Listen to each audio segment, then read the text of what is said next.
God, it's good to see y'all. Some of you I haven't seen for years. I've been here 8 years, and I haven't seen some of you here for years.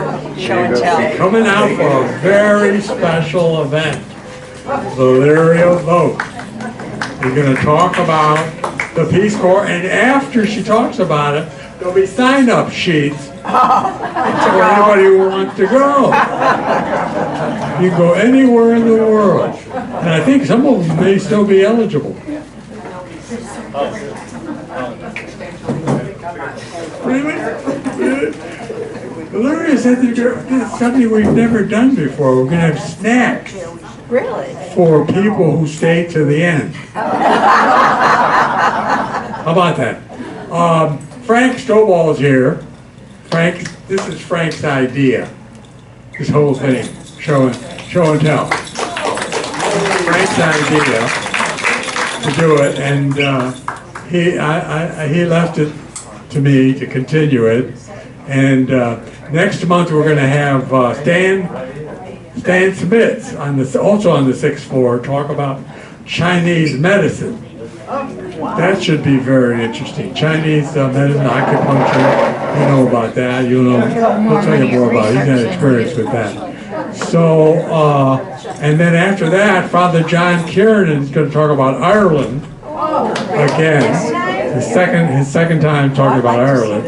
He did such a great time the first time, and we want him back because he went back to Ireland and got more information about Ireland to come back, and so I think in October he'll talk about Ireland. So I hope you'll have the energy and the time to come back.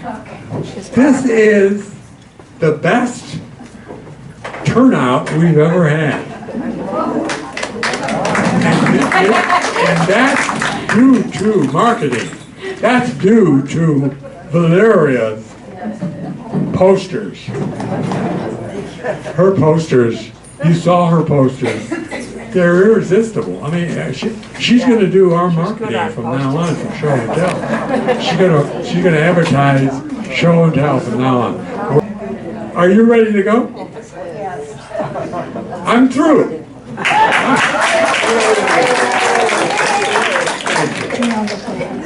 Valeria Vogt is going to talk to you about the Peace Corps. Thank you, Valeria. Well, I'm so happy to see you all. I guess my posters work. Well, I'd like to begin by, I'd like to set the scene a little bit and invite you all to go back to 1961. Can you remember that? Yeah. The average American in those days was probably someone who had driven to see relatives in another state or had gone to a national park. But very few people had ventured outside of the United States, except the very wealthy who sailed in ships to Europe.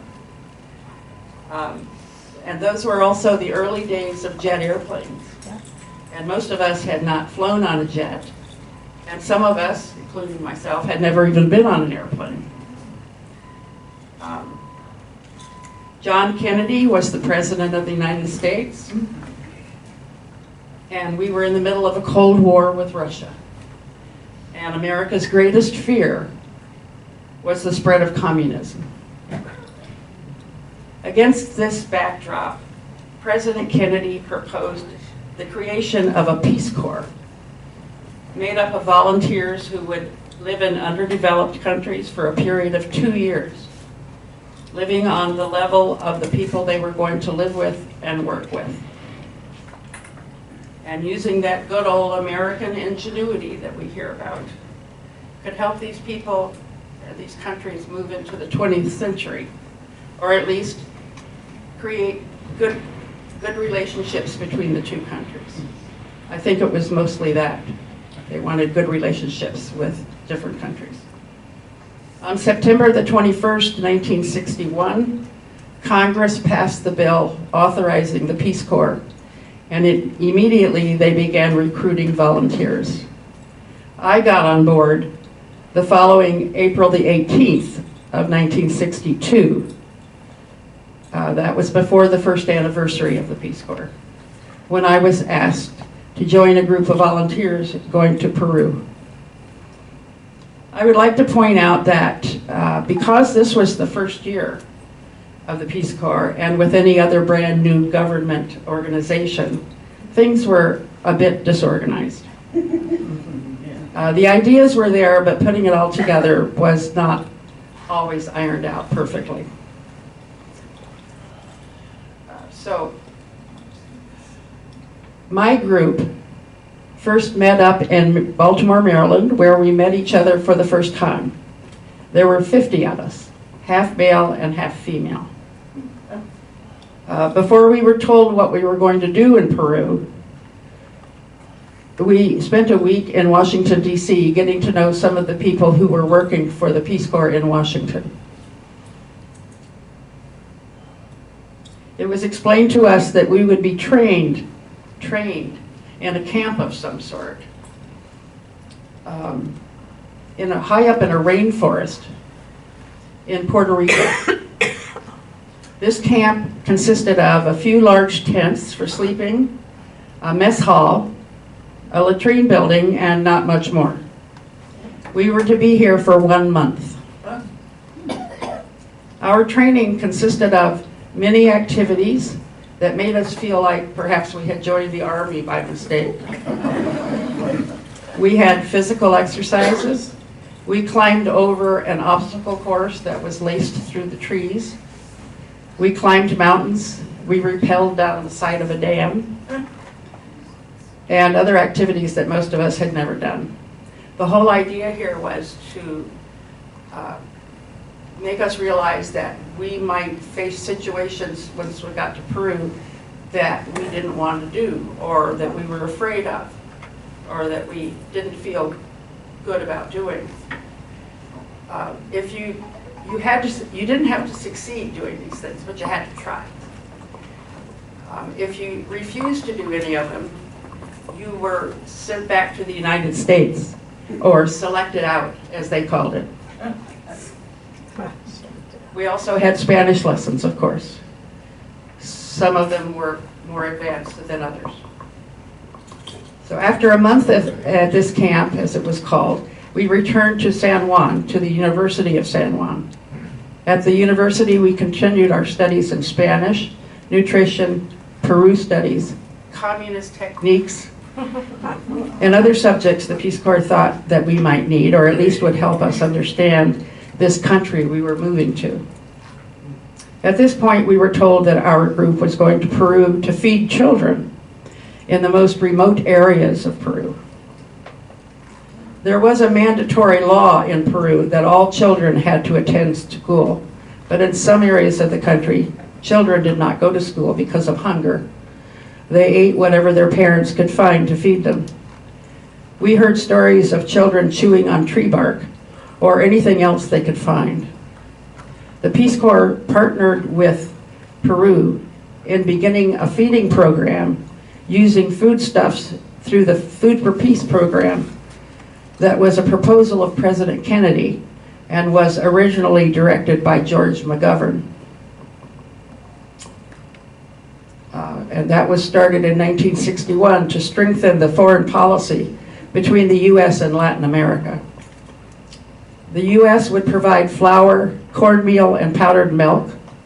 The Peruvian government would provide sugar and cinnamon. With these items, we could teach mothers and teachers to put together a simple breakfast of a cornmeal cereal, a bun, and reconstituted powdered milk. This program would entice children to come to school, mainly for the food, and also be able to learn. By this time, we were all pretty excited about going to Peru, and we were pretty sure that we could work with the Peruvian people, and we each had many ideas about how we could do this. Our instructors, though, reminded us that we were going to an ancient civilization that had seen many people come and go, who had ideas just like ours, and had made no impact at all. In fact, we would probably be ignored for the first couple of months we were in Peru. And we would probably come down with a bad case of diarrhea as soon as we got there, and that would slow down our enthusiasm somewhat. And they were very right about that. Yes. So when our training in Puerto Rico was finished, we were flown home for 10 days to see our families before we were to go to Peru. However, in those 10 days, Peru had a military takeover, and the U.S. broke relations with them. So our flight was canceled. After a few days at our homes, we were notified that we would be flown to Brattleboro, Vermont, to the Experiment in International Living, to continue our training for another month.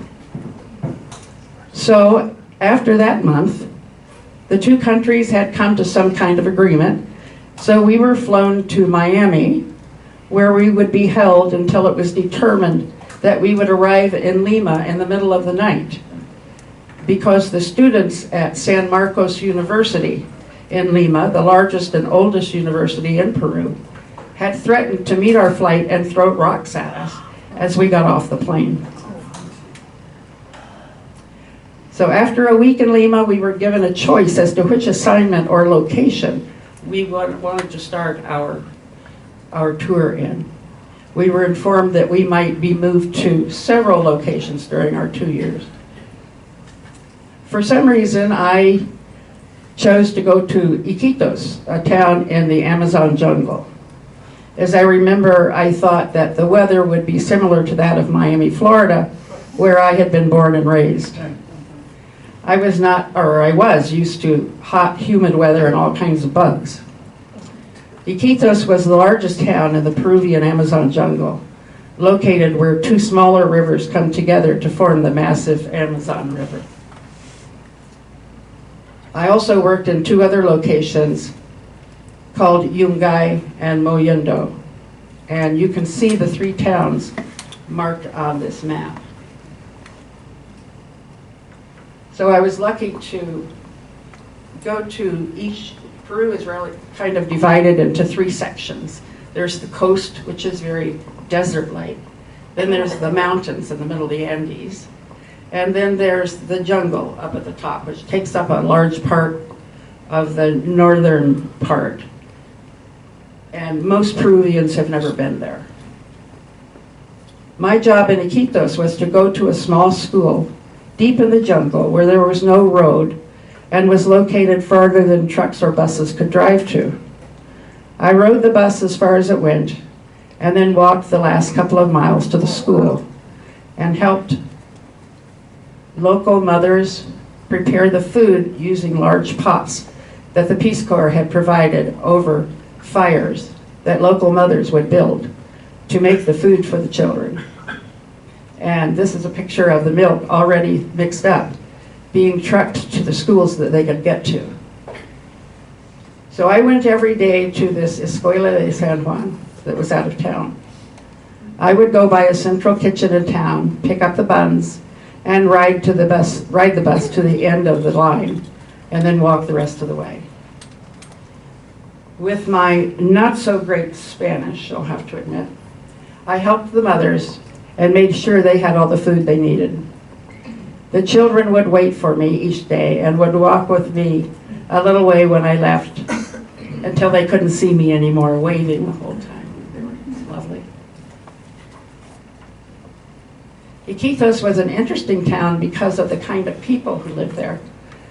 Not the typical Peruvians I thought that I would meet. Peru has a very distinct class structure that we've all heard about, but in Iquitos there were town people and river people. There were also jungle Indians, which were very seldom seen in town. If a jungle Indian came in to stay in the town of Iquitos, he was never again accepted by his tribe, so he couldn't go back. You'll see a picture of the children in the feeding program in a school right in town. And And then there's a picture of the kids drinking the milk. When we introduced milk to them, they didn't like it because they'd never tasted it before. So they would throw it on the ground. So we started making it very weak and add sugar and cinnamon. And then very slowly we made it stronger and stronger until they were drinking regular milk.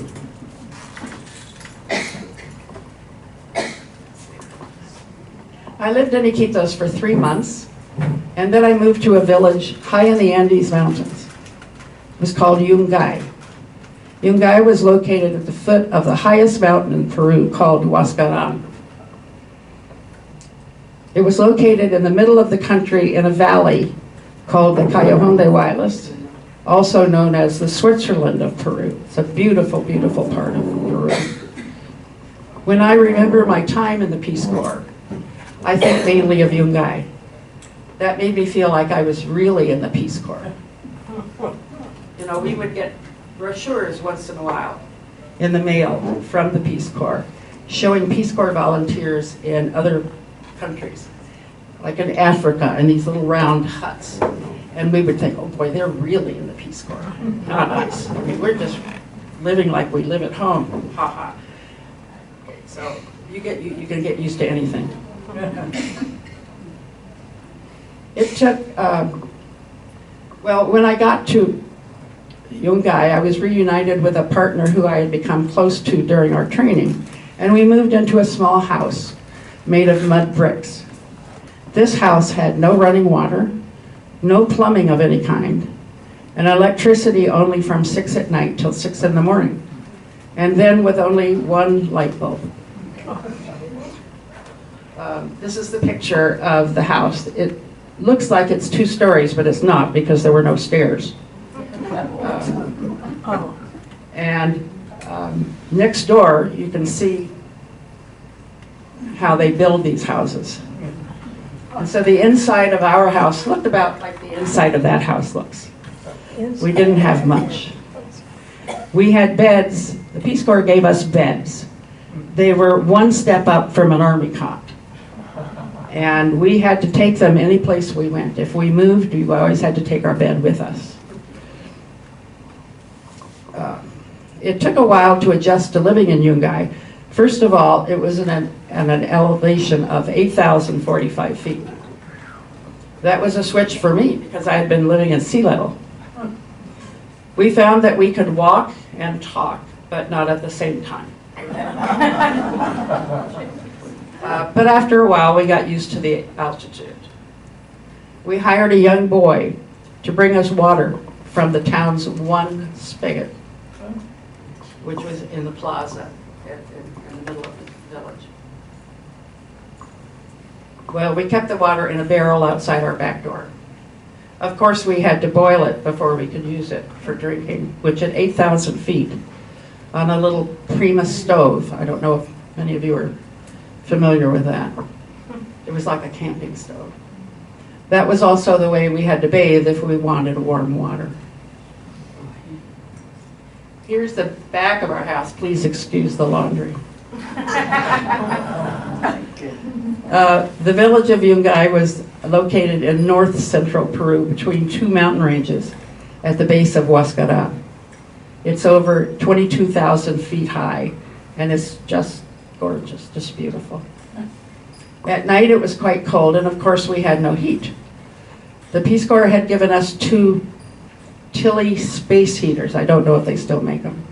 And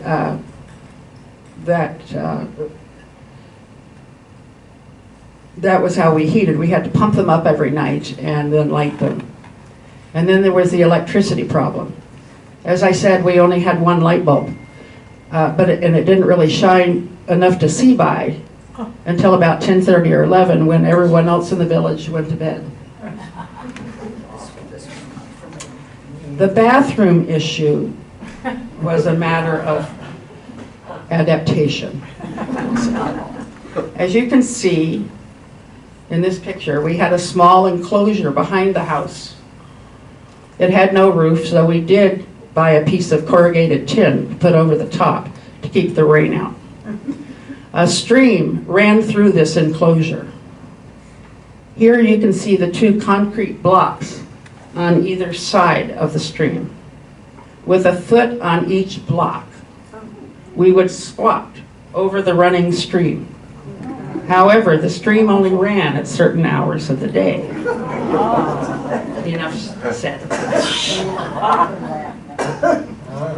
Our landlady washed her clothes in the stream in the front of the house. We didn't really want to know where it went after it left our house. The main room of the house had a sort of like a Dutch front door, you know, a top and a bottom, and one window with wooden shutters. Well, we had two windows, but only one in the living room, as we called it. Every day, many of the local people, adults and children, would stand at the window and stare into our house to see what we were doing. If we closed the front door and window, it was almost pitch black in the house. We tried shooing them away, but they just wouldn't go. So we had to be fully dressed at all times until night. They watched us eat, play cards, and roll up our hair on big pink foam rubber curlers. That, of course, made them giggle.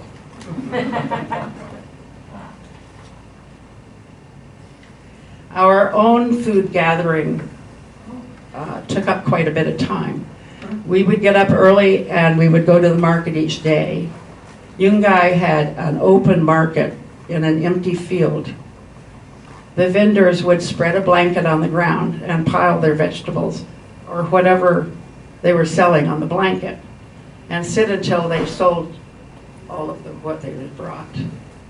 And there was a sort of a butcher shop. Hanging in the shop was some sort of a dead animal, totally covered with flies, black with flies. If you wanted a piece of that, the butcher would do this, and the flies would all go away, and you would point to the piece you wanted, and he would cut it off and wrap it in newspaper and give it to you. So then we had to take it home and cook it for the rest of the day on our little Primus stove. So we pretty much ate stew all the time.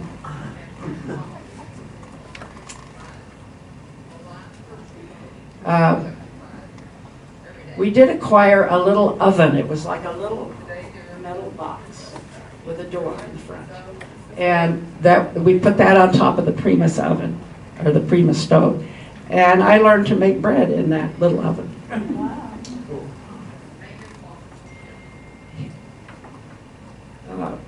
Here, some of the local people knocked on our door and invited us to something. We weren't quite sure what it was. It turned out to be a parade for some special event that we knew nothing about. Afterwards, we ended up at someone's house where a long table was set, and we realized that we were going to be served a meal. Before we sat down at the table, out came a very small glass and a bottle of chicha. Chicha is a homemade beer or liquor that is made of corn. The corn is masticated, that is chewed, and then spit out and left to ferment. The procedure here was to drink from this little glass, leaving a little bit in the bottle, which you would swirl around and throw on the dirt, thereby cleaning out the glass. And then pass it on to the next person. Well, there was no way I was going to drink that. I wasn't going to drink chicha, and I wasn't going to drink out of that glass. So there was surprising even myself. I said, this just came out of my mouth, my God doesn't allow me to drink that. And they looked at me a bit strange, but they know about gods because they had several of them. And they know that gods don't allow certain things. So the glass was passed on to the next person. Then we sat down to eat, and I was served a bowl with a sheep's head in it, with the fur and the eyes. And my partner was given something else that was just as awful. And I had no idea what I was supposed to do with that. There was a bit of liquid around it. I guess it was some kind of soup. And Karen, my partner, who was sitting next to me, said, we stared at this for a while, and then she said, "Do something." And I whispered back, "You do something." Excuse me.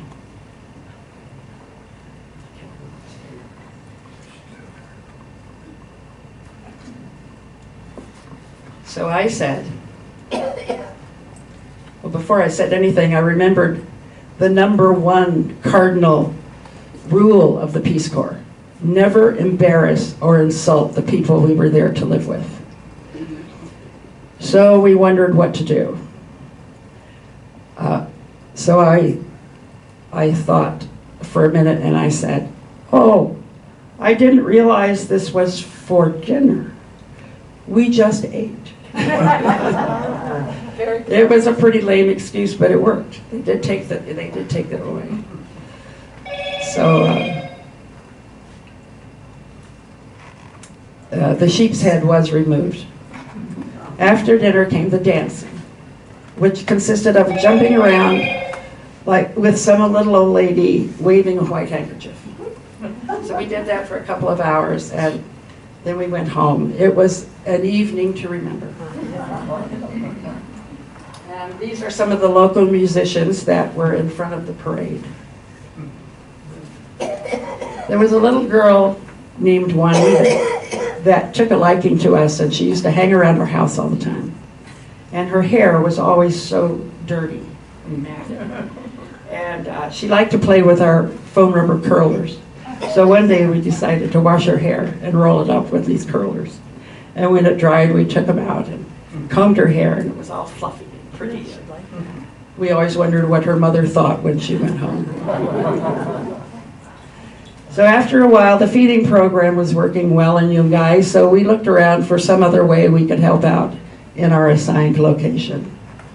There was only one doctor in Yungay, and there was a hospital of sorts. However, it was mostly empty, as the local population there thought a hospital was someplace you went to die. When the doctor would get a few patients in the hospital, if someone did die, everybody else got up and went home. He had precious few tools to work with. He had a few syringes, but he had no way to sterilize them. He had an old autoclave, but it was broken, and he didn't know how to fix it. After we had visited him a couple of times and we started working around, and he had a room full of medicine that was just sample medicines, and they were just all bunched up, and we sorted them all out for him. And although he couldn't really use them because he only had the few syringes that were used over and over again. But after helping him for a while, he invited us to sit in with his weekly clinic. We learned a lot about the people that way. He was usually paid in whatever the patients had, a chicken or some fruit or whatever. He had trained in Lima, but in Yungay he had precious little to work with. His patients rarely even understood what he was telling them to do. And the patients had to buy their own bedding if they were going to stay in the hospital. And the patient's family had to bring in food, as there was no way for the hospital to offer food. I must say something now about our state of mind at this point. By the time we'd been in Yungay for a few months, our standard of living had sunk to ever-new depths. We joked around about it as best we could, but when one of us would cave in and cry, the other one would be strong. At that point, nothing shocked us anymore, and everything had to be coped with, because there was no alternative. You couldn't go home. To leave the Peace Corps was a very lengthy, difficult process. The bottom line being that you had to pay your own way home. And in those days, parents weren't so willing to part with the price of an international airfare. Besides that, our Peace Corps director in Lima had all of our passports. So I guess he didn't trust us to keep our own. Now this is Huascarán. You can see the mountain in the background. And as I said, it's the highest mountain in Peru at over 22,000 feet. In January of 1962, before my partner Karen and I moved to Yungay, there had been an avalanche that fell from Mount Huascarán and completely wiped out the town next to Yungay, called Ranmarirca. From the time it began to fall until it hit the other mountain range was 7 minutes. If you were there, you lost your life. There was no time to escape. This is what Ranmarirca looked like after the avalanche. The city is still there underneath all of that. The doctor we were working with lost 3 children of his that were there at a birthday party. And here's the size of one of the boulders that broke off the peak. That's my partner Karen standing in front of it, if you can see. I have a copy of I have a National Geographic magazine here from 1962, and it has about a 14-page spread about that avalanche, and you're welcome to look at it if you want. That avalanche killed 3,500 people and 10,000 animals. In 1970, there was an earthquake, magnitude 7.9, off the coast of Peru, triggering another avalanche of 10 million cubic meters of rock, ice, and snow that thundered down Huascarán's north face. This time it obliterated Yungay on a Sunday, which was market day, and killed 74,000 people in Yungay, Huaraz, and other towns in that valley. The only survivors from Yungay were those who ran for and managed to get to the cemetery, which was located high on a hill that used to be a pyramid in the pre-Inca days and had been changed into a cemetery. A clown in a local circus gathered up all the children. Like a Pied Piper, he led them all up to the cemetery, and they all were saved.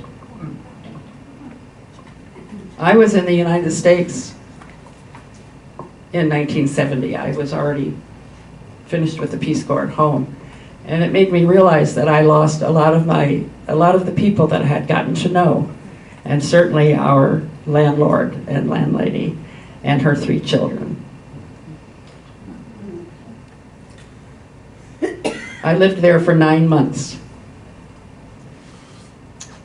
as a volunteer so long ago. Today, Yungay has been rebuilt in a safer place. The third and last place I moved to was called Mollendo, a town on the southern coast. Mollendo was a beach town. It was a smallish town that turned into a large town during the summer when all the tourists came.